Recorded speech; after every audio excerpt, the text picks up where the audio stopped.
अपूर्वा नेमळेकरांचा हटके अंदाज पाहून चाहते झाले घायाळ। रात्रीचे खेळ चाले या मालिकेतून शेवंताचं पात्र साकारणारी अभिनेत्री म्हणजेच अपूर्वा नेमळेकर हिला या मालिकेमुळे चांगली प्रसिद्धी मिळाली।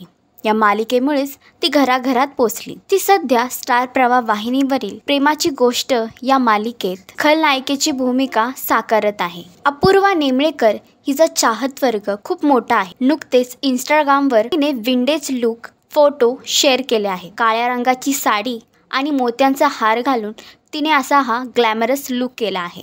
या अभिनेत्रीच्या पोस्टला सादगी में सुंदरता, मुबारक है तुम्हें कि तुम किसी के नूर हो गए, किसी से इतने पास हो गए कि सबसे दूर हो गए, असं कॅप्शन देखील तिच्या चाहत्यांनी दिला आहे। तुम्हाला अपूर्वा नेमळेकरांची भूमिका कशी वाटते हे तुम्ही कमेंट करून नक्की सांगा। असंच एंटरटेनमेंट बघण्यासाठी तुम्ही आमचं चॅनल डेली चक्कर रिजनल याला लाईक, शेअर आणि सबस्क्राईब करा।